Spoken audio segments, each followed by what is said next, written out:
Continuing in Health Watch, a mysterious infection traveling around the world has been placed on the CDC's urgent threat list.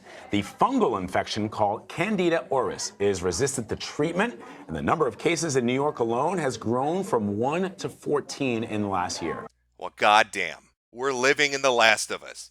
We finally got that zombie apocalypse. Unfortunately, it's gonna smell like athlete's foot. Candida auris. Nothing to worry about. Only attacks the sick, the elderly, and the young.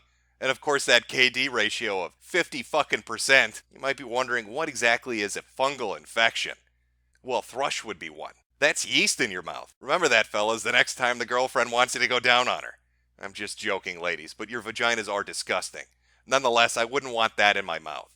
I think you can only cure it with bleach or a flamethrower. I'm not 100% certain, I'm not a doctor, but I'm pretty sure WebMD told me that's how you get rid of this disgusting shit from your mouth. But how bad could it really be, Candida auris? It doesn't sound harmful. I mean, yeah, there's the half the people dying from it thing, but surely there's got to be a way to deal with it. What happens when somebody comes down with Candida auris? Well, there are a few pro tips to keep in mind. One, basically none of the medications are going to work because it's resistant to all of them. Number two, right at the top of the list, burn the fucking home down where the person that was sick with it was dwelling. Everything was positive. The walls, the bed, the doors, the curtains, the phones, the sink, the whiteboard, the pulls, the pump, said Dr. Scott Lauren, the hospital's president. The mattress, the bed rails, the canister holes, the window shades, the ceiling, everything in the room was positive.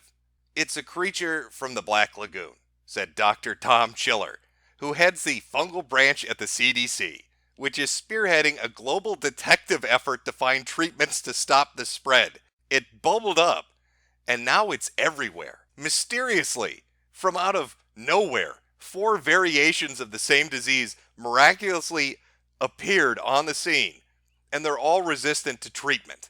The genome sequencing showed that there were 4 distinct versions of the fungus, with differences so profound that they suggested that these strains had diverged thousands of years ago and emerged as resistant pathogens from harmless environmental strains in 4 different places at the same time.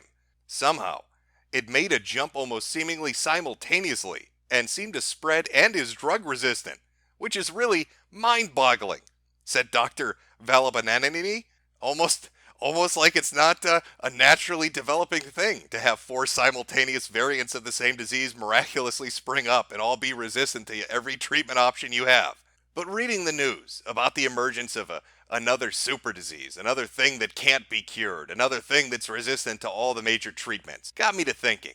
It feels like every other day there's a new fucking article talking about how some strain of some disease has emerged that can't be treated with antibiotics, such as this one, super gonorrhea. Not your everyday ordinary Clark Kent variety. This one has a cape and can fly really fucking fast. See, we live in a very modern age, where people take on a very metropolitan attitude when it comes to sex. We're enlightened when it comes to interacting with each other. We're so in the pursuit of self-gratification and self-pleasure that we eschew and put aside all these notions, these quaint, antiquated, outdated ideas about morality and monogamy and chastity and moderation. We look at it as a silly thing from a thrown-away era that doesn't have any bearing on us. Free love, man. All the hippies marching in the streets, fucking each other in piles, dirty, disgusting Californians doing that for a decade straight. And now here we are, 30 years later, with super gonorrhea. Super STDs that just can't be treated because people are fucking like rabbits with no protection and no regard for the future of society. And it makes one wonder if Grandpa and Grandma might have been onto something. Maybe those beliefs, that religious dogma, maybe they had a purpose, a secondary function that was sort of hidden underneath the other ones. Like maybe whoredom has consequences. Maybe engaging in promiscuous sex with wild abandon has a consequence for the greater whole of society. Maybe there are reasons you shouldn't be sticking your dick in every single hole that you can conceivably fit it into. But poor Grandpa and Grandma, sitting in an ER room with their teenage and young adult grandchildren as they writhe in a bed, untreatable syphilis racking their bodies in utter pain and confusion, with no antibiotics in sight to treat it.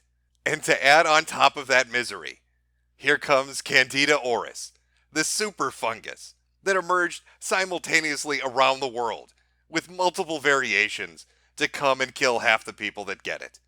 Well, thank God. Thank God we at least have some common sense left.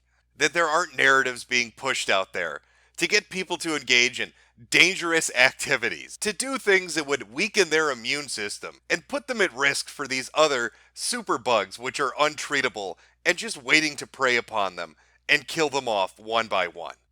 Our future, at the moment, seems to be one where our genitals will weep non-stop as our bodies are wrought with a never-ending fungus that spreads on anything it touches. That's the bright, happy day that's awaiting us. All because Mindy and Cindy and Dude Bra wanted to go to that rave and drop some MDMA and fuck like bunnies. Because of these frat kids, our whole world is going to implode.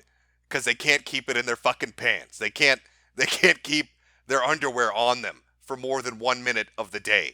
Because the mass media and everybody has told them it's perfectly acceptable and there are no consequences to being idiots. That quick solution of the antibiotic will take care of any mistake that you've made. Well, we're entering a world. We're on the cusp of entering a world where that's not going to be the case anymore. Where when you get an infection, you're fucked. When that fungus starts to overtake you, you're fucked.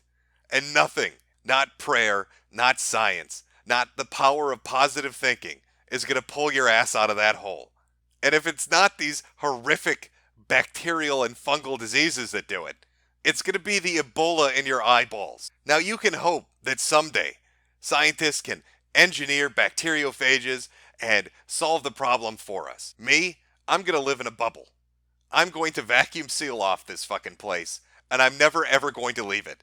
Because you people are infested, and I do not want to die.